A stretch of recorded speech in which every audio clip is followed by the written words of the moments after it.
అందరికీ welcome to కృష్ణతో కబుర్లు. ఇవాళ మన స్పెషల్ ఏంటో తెలుసా? ఎండు రొయ్యలు గోంగూర అండి. ఎండు రొయ్యలు గోంగూర చాలా అంటే చాలా రుచిగా ఉంటుంది. అది ఎలా చేయాలో ప్రొసీజర్లోకి వచ్చేద్దాం రండి. ఫస్ట్ నేను నాకు కావాల్సిన ఎండు రొయ్యలు తీసుకున్నాను. చూడండి, నేను తీసుకున్న ఎండు రొయ్యలు ఇలా ఉన్నాయి. కొన్ని చోట్ల బాగా గలగలా అని ఎండిపోయిన రొయ్యలు కూడా దొరుకుతాయి అన్నమాట. కానీ నాకు మా మార్కెట్లో ఇలాంటి రొయ్యలే దొరికాయి కాబట్టి నేను అవే తీసుకొచ్చుకున్నాను. అయితే వీటిని నీట్గా క్లీన్ చేసుకోవాలి. అలా క్లీన్ చేసుకోవడం కోసం బాగా పొగలొచ్చే నీళ్ళల్లో ఈ ఎండు రొయ్యల్ని వేసేసాను. అలా వేసేసి బాగా ఒక పొంగు వచ్చిందాకా అలా కలుపుకుంటూ చూశానన్నమాట. అంటే అలా ఉడికిచ్చాను. ఇప్పుడు అలా ఒక పొంగు వచ్చింది కదా, అలా వచ్చిన వాటిని నీట్గా ట్యాప్ కింద పెట్టేసి 1కి 4, 5 సార్లు కడుక్కోండి. బాగా కడుక్కోండి. 4, 5 సార్లని కాదు. మనకి తెల్లగా వచ్చేలాగా బాగా కడుక్కోండి. ఎన్ని సార్లు పడితే అన్ని సార్లు. నేను అలా ట్యాప్ కింద పెట్టి కడుగుతూ ఉన్నాను. అలా నేను చూపించినట్టుగా తెల్లగా రావాలన్నమాట. అలా కడుక్కున్న తర్వాత వాటిని పక్కన పెట్టుకునేయండి. కానీ నీచు వాసన పోయేదాకా బాగా కడగండి. కడిగేసి అలాంటి రొయ్యల్ని తీసి పక్కన పెట్టుకునేయండి.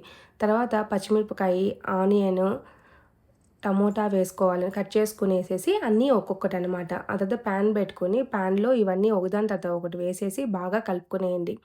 అయితే ఇక్కడ నేను ఆనియన్స్ తర్వాత నేను టమోటా వేయట్లేదు. అల్లం వెల్లుల్లి పేస్ట్ ఒక స్పూన్ వేస్తున్నాను అనమాట.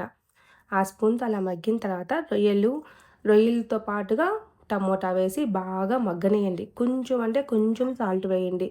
ఎందుకంటే ఆల్రెడీ మనకి ఎండు రొయ్యల్లో సాల్ట్ ఉంటుంది. అలా పసుపు వేసేసి బాగా వేయించండి. ఎంత బాగా వేయించాలంటే సిమ్మర్లో పెట్టుకుని చాలాసేపు వేయించండి. కనీసం ఒక 10 నిమిషాలైనా వేయించండి. లేకపోతే వాసన వస్తుందనమాట. అలా బాగా వేగిన తర్వాత గోంగూర ఏదైతే ఉందో దాన్ని కడుక్కొని దాంట్లో వేసేసుకోండి. నేనైతే ఇక్కడ ఎర్ర గోంగూర తీసుకున్నాను. బాగా పుల్లగా ఉంటుంది. టేస్ట్ కూడా చాలా బాగుంటుందన్నమాట.